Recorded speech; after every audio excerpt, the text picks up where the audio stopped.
जिंदगी आसान नहीं होती, इसे आसान बनाना पड़ता है, कुछ अंदाज से और कुछ नजरअंदाज से।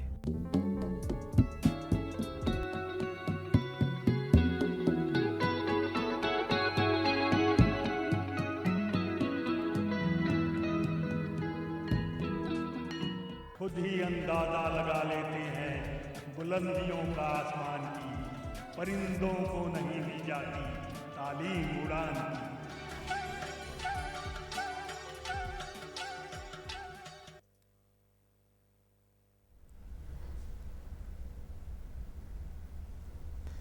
आसमां में मत ढूंढ अपने सपनों को, सपनों के लिए ज़मीं भी ज़रूरी है। सब कुछ मिल जाए ज़िंदगी में तो जीने का क्या मज़ा, ज़िंदगी में एक कमी का होना भी ज़रूरी है। नमस्कार, इस समय आप देख रहे हैं दूरदर्शन हिमाचल। मैं हूं विजय चौधरी। स्वागत है आप सभी का हमारे आज के शो उड़ान में। शो पर आज हम एक ऐसे व्यक्तित्व से आपसे रूबरू कराने जा रहे हैं जिनके लिए कि उनका संगीत ही प्रेम है, संगीत ही उनकी प्रेरणा है। हमारे शो पर आज हमने खास तौर पर आमंत्रित किया है बोधराज वर्मा जी को, जो कि दृष्टिबाधित दिव्यांग है। बोधराज जी, आपका हमारे शो पर बहुत बहुत स्वागत है। नमस्कार दर्शकों को, मेरा नमस्कार जी। इससे पहले कि बोधराज जी से हम बातचीत करें, मैं बोधराज जी के बारे में बताना चाहूँगा कि बोधराज जी जन्मजात ही दृष्टिबाधित दिव्यांग है। ये रेडियो के कलाकार हैं, लोक गायक हैं और सरकारी क्षेत्र में भी ये कार्यरत हैं, सरकारी क्षेत्र में ये नौकरी करते हैं। और क्या है इनके बारे में, लेकिन किंतु परंतु सब इनके बारे में आज हम जानने का प्रयास करेंगे और इनके मुख से कुछ हम आज गीत संगीत भी ज़रूर सुनेंगे। तो इससे पहले कि हम बातचीत करें, सीधे बोधराज जी आपसे जानना चाहेंगे आपके अपने बारे में, कुछ अपने बारे में बताइए आप। सर, हिमाचल प्रदेश तहसील कसोल जिला मंडी गांव तलहन का मैं स्थायी निवासी हूं। हम 5 भाई हैं, जिनमें से 3 भाई दृष्टिहीन हैं। मेरे 2 बच्चे हैं, एक माता जी हैं और हमारी जो 4 भाइयों की जो वाइफें हैं वो भी साथ हैं जी। यानी कि आपका भरा पूरा परिवार है। जी बिल्कुल।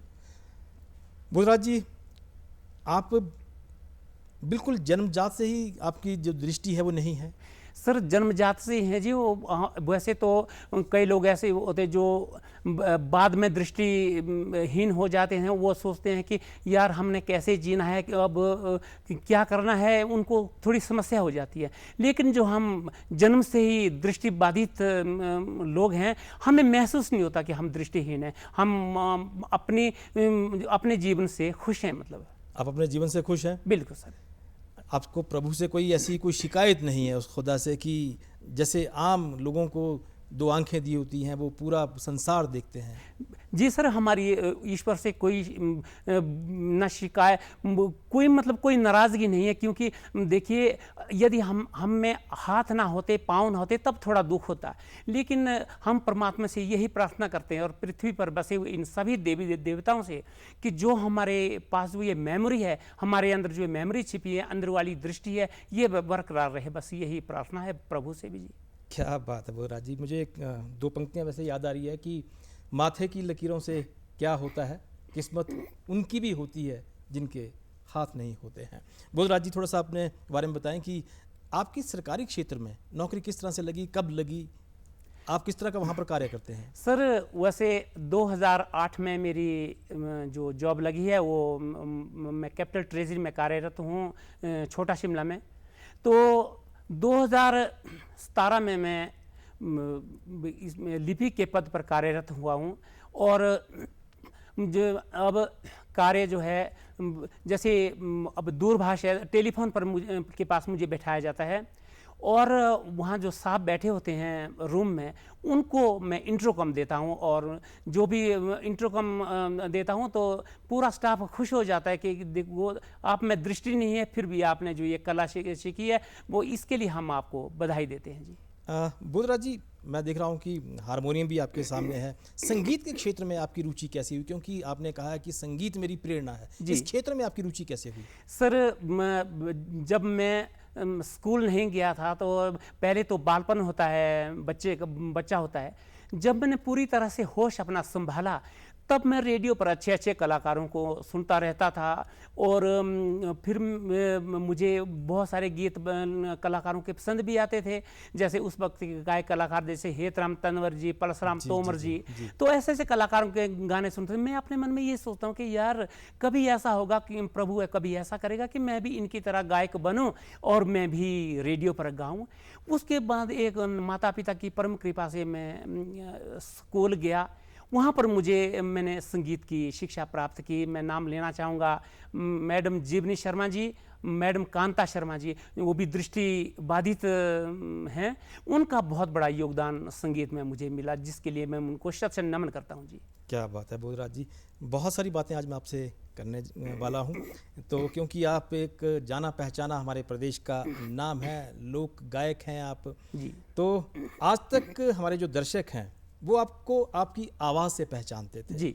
आज वो आपसे रूबरू हो रहे हैं, आपको देख भी रहे हैं, तो क्यों ना मौका भी है तो आज आप हमारे दर्शकों को आप कोई गीत ही लोकगीत जो आपको पसंद हो सुना दीजिए।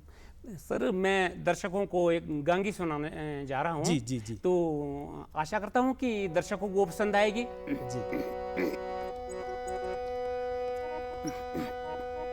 ओड्या तितरूबे बैठा बोलो जाला ते नीरे उड़ा तितरूबे बैठा बोलो जाला ते मानदारी रख्या बोलो छोरुआ चाहे मिली जामे चौ बोलो सालाते मानदारी रख्या बोलो छोरुआ चाहे।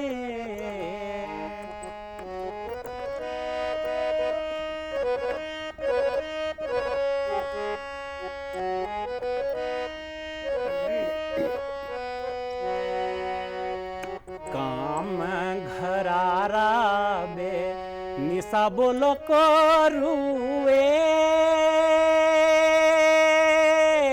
नियो काम घर राबे निशा बोलो करुए एड़ा रोग लाया बोलो पाप ने ओ तेरी क्या बोरिए बे चला बोलो मोरुए एड़ा रोग लाया बोलो पाप ने ओ तेरी।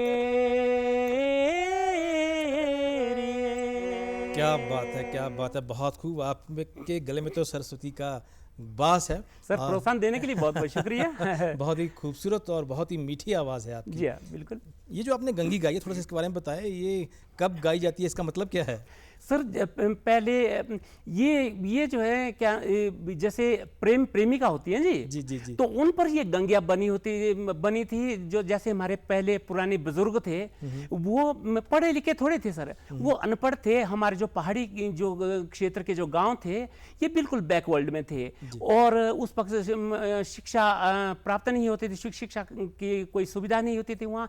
तो जैसे गंगी गाई जाती जी, तो उन बुजुर्गों की गाथाएं बड़ी लंबी हैं। जैसे शादी विवाह के गीत है ना जी, वो गाए जाते हैं। जैसे लगन के गीत हैं और जैसे तेल फूल पड़ेगा, जैसे मंडुआ लगेगा, मतलब तरह तरह के गीत उन्होंने बनाए। तो मुझे हैरानी इस बात की, दर्शकों को भी हैरानी होगी कि जब वो बिल्कुल अनपढ़ थे वो कैसे उन्होंने उन गीतों को बनाया, कैसे उन्होंने गाया, कैसे उन गीतों की उन्होंने धुनें बनाई है। वाकई ये तो वाकई सोच विचार करने का बहुत गहन विषय है। गुजरात जी, बहुत सारी बातें आपसे आज मैं करने वाला हूँ। मैं थोड़ा आपसे ये जानना चाहूँगा, जिस तरह से हम आम इंसान इन दोनों आंखों से, क्योंकि हम पूरा संसार देखते हैं, रंग देखते हैं, हर चीज़ देखते हैं, हम सपने देखते हैं जी। क्या आप भी सपने देखते हैं और आपके सपने किस तरह के सपने होते हैं? सर देखिए सपने बहुत आते हैं, जैसे आप लोगों को सपने आते हैं ऐसे ही हम लोगों को भी आते हैं। आप दृष्टि से कुछ सपने में देखते हैं, हम दृष्टि से सुनते हैं सपने में कि फलाने लोगों ने क्या। कभी सपने आते हैं कि जैसे अपने माता पिता के साथ हम भोजन कर रहे होते हैं, या कोई कभी ऐसे सपने आते हैं कि हम अपने जहाँ पर से हमने प्रशिक्षण प्राप्त किया उस स्कूल में हम पढ़ रहे होते हैं और टीचर हमें पढ़ा रहे होते हैं, हम पढ़ रहे हैं। मतलब कभी ऐसे सपने आते हैं कि जैसे गाय भैंस बछड़े को हमने घास पानी देना, ऐसे सपने भी आते हैं कई बार। आप इमेजिनेशन कर लेते हैं कि ये गाय है, ये भैंस है या बछड़ा है? जी सर बिल्कुल। यदि हमें ऐसे पता नहीं चलता तो हम अटैच करके देखते हैं उनको हाथ से क्या बात कि है। गाय है भैंस है बछड़ा है, और क्या उनको जो जैसे आज चले गए हम उनके पास घास पानी देने के लिए, तो कल उनको इच्छा होती है कि आज भी यही आएगा हमें घास पानी देने के लिए, क्योंकि भले वो बोल नहीं सकते लेकिन बुद्धि उनके पास भी ऐसी है। अच्छा बोधरा जी, आप जीवन में और क्या कुछ करना चाहते हैं? आपके क्या अपने बच्चों के लिए अपने आप में कि मैं वहाँ पर होना चाहिए था, मुझे वहाँ जाना चाहिए था, मेरा गोल ये है, क्या आपके वो सपने पूरे हुए हैं? सर आपका जो प्रश्न है ये बहुत ही महत्वपूर्ण है और काबिल तारीफ है आपका ये। सबसे पहला जो मेरा सपना था जब मैं कहीं ना जॉब पर था ना कहीं था, तो मेरा ये था कि मैं नौकरी करूंगा तो आकाशवाणी में करूंगा, ऑल इंडिया रेडियो में जी।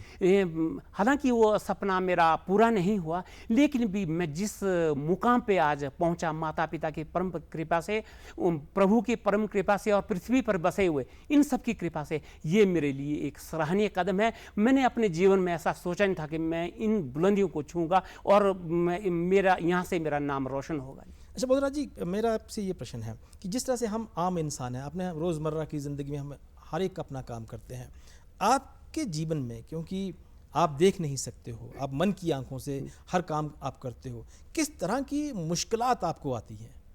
सर मुश्किलें बहुत आती है, जैसे हमने कहीं आना जाना हो, हमने रास्ता पार करना हो, मुश्किल तो आती है। हम दृष्टिहीन है वो, क्योंकि हेल्प तो हम लोगों को दूसरों की लेनी पड़ती है। वो अगर आंख वालों को भी कभी ऐसी समस्या आती है कि उनको भी दूसरों की हेल्प लेनी पड़ती है, लेकिन हमारे पास एक छड़ी होती है, ये फोल्डिंग स्टिक बोलते हैं उसको। जी, जी। उसको हम उसको लेके जाते हैं, जैसे उसमें टक टक की आवाज़ आती है ना जी, जी, तो जी, हम कहीं या गाड़ी खड़ी होगी या इंसान को हमें पता लग जाता है कि ये आगे कुछ है, तो हम वहाँ पर जो है रुक जाते हैं।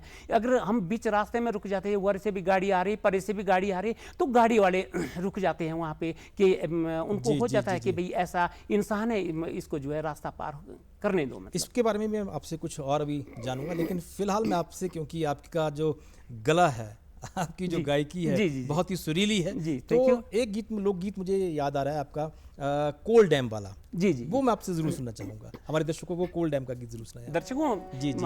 उम्मीद करता हूँ आपको पसंद आएगा। तो लीजिए सुनिए ये गीत।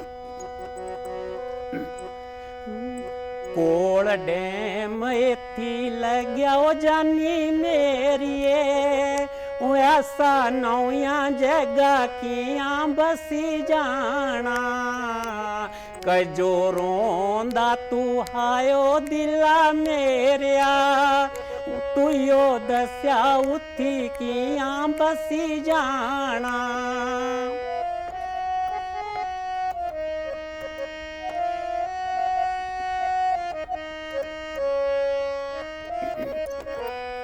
खेती धान रीनी होनी जानी मेरी, पानी सगारा नी रहना जानी मेरी, खेती धान रीनी होनी जानी मेरी, पानी सगारा नी रहना जानी मेरी, असा लसण प्याज किया लाना, तू यो दस्या उठी किया बसी जाना, कोल डैम एथी लग्या ओ जानी मेरिए, तू यो दस्या उठी किया दिल लाना, कजो रोंदा तू हायो दिला मेरिया, तू यो दस्या उठी किया बसी जाना। क्या बात है, आपके तो जो एक से एक जो लोकगीत आप हमारे दर्शकों को सुना रहे हैं आज, वाकई सब तारीफ़ कर रहे होंगे। बुधराज जी, जहाँ पे हमने अपनी बात ख़त्म की थी, आपने कहा था आपके पास एक छड़ी होती है, तो आप जो अपने घर के कामकाज हैं, रोज़मर्रा के कामकाज हैं, उसके लिए आप स्वयं करते हैं या उसके लिए आपको कोई सहायता चाहिए होती है आपके घर में? नहीं सर, देखिए, जो प्रश्न मेरे जहन में था वही आपने मुझे बताया। तो उसमें जैसे हमारे खेत है ना जी, जी। मैं खेत में जाता हूँ, किल्टे में गोबर फेंकता हूँ किल्टे से, और जैसे जो तो दूर वाली ज़मीन होती है वहाँ पे शायद वहाँ तो मैं बिना सहारे से नहीं जा सकता हूँ, लेकिन जो मेरे पास में ज़मीन है वहाँ पे मैं गोबर फेंकता हूँ, गौशाला से गोबर निकालता हूँ। मुझे कोई भी किन्हीं भी दिक्कतों का सामना उसमें नहीं करना पड़ता हूँ। मैं समझता हूँ कि मुझे दृष्टि है, मैं क्या ना भी दृष्टि नहीं है मुझे, तो मैं सोच यार कैसे मैं इस काम को करूँ, नहीं, नो प्रॉब्लम, मुझे ये कोई प्रॉब्लम होती है, सब कुछ जो है मैं अपने काम को अपने बलबूते से करता हूँ, जो प्रभु की भी एक बहुत बड़ी देन है। आप मंडी क्षेत्र के रहने वाले जी हैं, सर, मंडी क्षेत्र के आप देखिए करसोग के रहने वाले जी हैं। सर। करसोग क्षेत्र का, अपने क्षेत्र का कोई आप लोकगीत हमारे दर्शकों को सुनाना चाहें? मैं अपने क्षेत्र का गीत आपको सुना रहा हूँ। जी जी जी।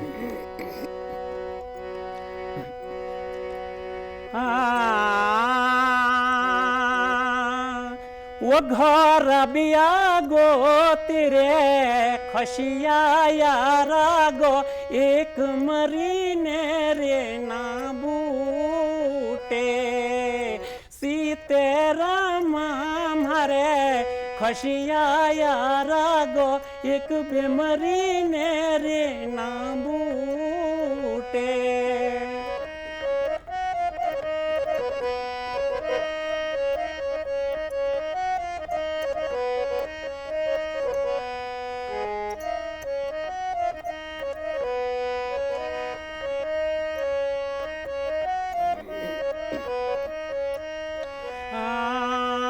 भेड़ बिछाड़ी तो बकरी खशिया, सत गोए संग तागो छूटे, सीतेराम हमारे खशिया यारा गो, सत गोए संग ताना छूटे। बुधराज जी, आप वाकई बहुत अच्छा गाते हैं। बहुत हमारे दर्शक आज आपका ये गीत, लोकगीत सुन के बहुत ही एंजॉय महसूस कर रहे होंगे, बहुत ही उनको अच्छा लग रहा होगा।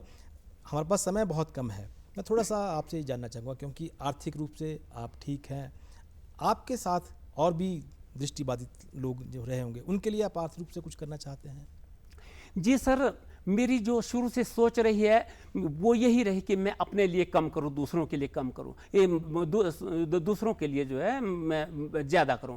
क्योंकि बहुत सारे लोग मुझे ऐसे भी मिले कि जिनके पास कुछ नहीं है, तो मैंने कई बार मैंने उनसे किसी काफ़ी मतलब सहायताएं दी हैं। मैं नाम नहीं लूँगा कि किस तरह की सहायताएं दी हैं, लेकिन मैंने दी है, क्योंकि मेरी सोच यही रहती है कि अपने लिए तो मैं कर रहा हूँ, दूसरों के लिए भी कुछ होना चाहिए, ताकि जरूरी नहीं है कि दूसरा कोई दुआएं दे, लेकिन एक कर्तव्य होता है अपना कि मैं ज़्यादातर जो है दूसरों के लिए ही करूं। क्या बात है बुधराज जी, आपने आज हमारे दर्शकों से बहुत अच्छी अच्छी बातें की है, बहुत अच्छे अच्छे लोकगीत उनके समक्ष आपने सुनाए हैं जी। तो आप कार्यक्रम में आए, इसके लिए आपका बेहद शुक्रिया। तो कार्यक्रम को इस नोट पर हम ख़त्म करना चाहेंगे कि हमारे लिए एक भजन हमारे दर्शकों के लिए आप जरूर पेश करें। जी सर, दर्शकों, भजन राग भीमपलासी पर है, जिसे मैं आपको पेश करूंगा, और इसी पे हम अपना कार्यक्रम भी खत्म कर देंगे। नमस्कार।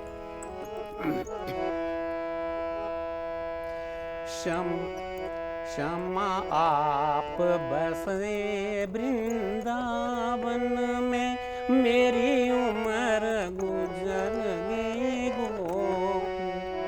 क्षमा आप बसे वृंदावन में, मेरी उम्र गुजर गई गोकुल में। क्षमा रास्ते में बावड़ी बना जाना, सम रास्ते में बावड़ी बना जाना। पानी भरूंगी अकेले जल्दी आ जाना, पानी भरूंगी अकेले जल्दी आ जाना।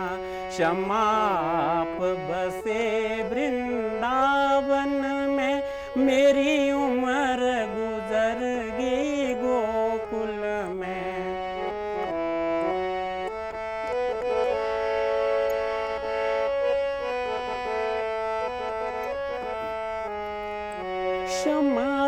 रास्ते में बाग लगा जाना, क्षमा रास्ते में बाग लगा जाना, फूल तोड़ूंगी अकेले जल्दी आ जाना, फूल तोड़ूंगी अकेले।